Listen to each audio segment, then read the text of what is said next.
Hello sir, சொல்லுங்க கோகுல். பொங்கலுக்கு ஒரு 4 days லீவ் தேவைப்படுதுங்க. பொங்கலுக்கு 4 days லீவ் வேணுமா? ஊர்ல குடும்பத்தோட பொங்கல் வைக்கணும் அப்படிங்கிறதுக்காக விலையுயர்ந்த பொங்கல் பானை, அப்புறம் பொன்னி அரிசி பிளஸ் பச்சரிசி, மண்டை வெல்லம் எல்லாம் பார்த்து வாங்கி வச்சிருக்கேன் சார். குடும்பத்தோட பொங்கல் வைக்கணுங்கிறதுக்காக. அதுக்காக லீவ்லாம் கொடுக்கணும்னு சொல்லி மேனேஜர் சொல்லியிருக்காரு. 5000 ரூபாய்க்கு மேல செலவு பண்ணி பொருள் வாங்கியிருக்கேன் சார். கொஞ்சம் அதாவது பண்ணி ஸ்டூபிட் ரீசன்ஸா சொல்லாதீங்க. பொங்கல் வாங்கிட்டேன், பானை வாங்கிட்டேன்னு சொல்லிட்டு வாங்க கோகுல். சே, இதெல்லாம் ஐடியான்னு சொல்லி கேட்டோம், யோசிச்சிருக்கலாமோ சார். ஒரு பொங்கலுக்கு ஒரு 4 days லீவ் வேணும் சார்.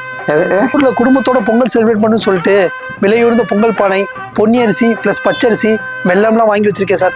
ஊர்ல போய் செலிப்ரேட் பண்ணும் சார். ஏங்க ஊர்ல வந்து பொங்கல் கொண்டாடணுமா? இங்க கொண்டாட வேண்டியதானே? இல்லை சார், ஃபேமிலியோட ஊர்ல செலிப்ரேட் பண்ணு சொல்லிட்டு 5000 ரூபாய்க்கு மேலே செலவு பண்ணியிருக்கேன் சார். இங்க ப்ராஜெக்டோட டெட்லைன் என்ன வந்துருச்சு? சும்மா லீவெல்லாம் ஏற்று அதை இங்க வைங்க, அப்புறமா மேனேஜர் கூப்பிடுறாரு. மிஸ்டர் கோகுல், நான் ஒரு 4 days லீவ் ஊருக்கு போறேன். ப்ராஜெக்ட் வேலையெல்லாம் முடிச்சு வச்சிருங்க. நான் வந்து அப்புறம் பெண்டிங் சொன்னீங்கன்னா நான் ரொம்ப டென்ஷன் ஆயிடுவேன். நான் எதாவது ஊருக்கு போறேன்னு சொல்லுங்க பார்ப்போம். You must fast man.